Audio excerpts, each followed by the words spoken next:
In this video, we will be studying about the Gupta administration. Now, the Gupta rulers, they took many titles. Like some of them, they took the title of Maharaja Dhiraj. And in this, we will be studying about how they used to carry out their administration.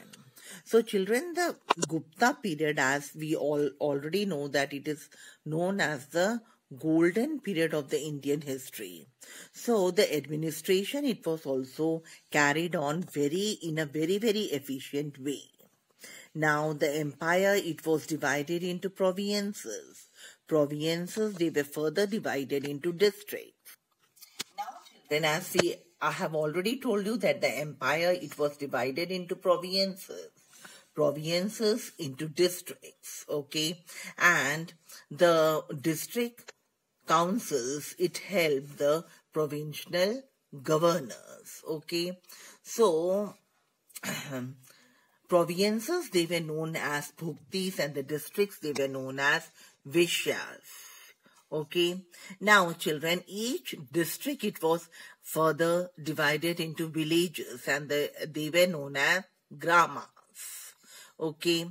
Now, let us study about the bhukti. Each bhukti, it was placed under an officer who was named as Uparika, and each vishya was under an officer who was known as Vishyapati. Other than this, there were many officers who used to help the king in order to carry out his work. Okay, the provinces, they were working under the charge of princes. Okay, and in order to help the princes, there were many officials who were known as Kumar Matyas, okay, and the villages, they were also looked by an official who was known as Gramapati, okay. Now, the Gupta ruler, he was assisted by one of a high official who was known as Mahadhananaika, okay, he was a high official. And he used to maintain the law and order in the empire.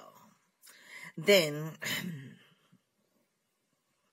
the Manusmriti, it was followed in order to impart justice or to maintain justice. Now, during this period, the most flourishing city was Patliputra. Okay, and the salaries of the officers, they were paid in cash by the Gupta rulers who ruled in the early ages, but afterwards they were paid the salaries with the help of land grants. Okay, and about the society. The society, it was divided into different castes and subcastes, but like majority of the people, they used to live in harmony. Okay, in the society, there was one group among the people, those who were of the untouchables. And these untouchables, they were treated very badly by the people, those who used to belong to the other castes. Okay, now we have information about the Gupta Society from the writings of a Chinese pilgrim whose name was Fahian. And from his writings, we come to know that both the Buddhists and the Brahmins, they lived in peace with each other. Okay, and in his writings, the wealth and the prosperity of the people is also mentioned. Caste system, it had become very rigid, and the position of the women and the Shudras, it became low. It declined. Okay, now land grants, they were given to the Brahmins on a very large scale, okay, and that added to the supremacy in this period. Now, during this period, the number of the untouchables in the society, it increased in number, and among the untouchables, mainly they were Chandalas, okay, and By reading the accounts which were written by Fahian, we come to know that the Chandalas, they lived outside the city and they used to eat meat and flesh.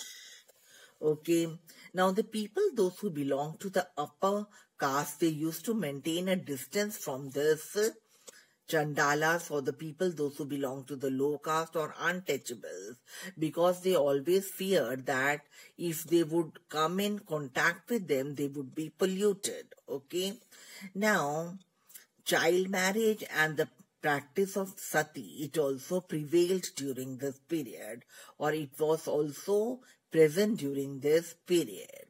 This was the period when the women, they remain uneducated and they were not allowed to participate in any social or political activity.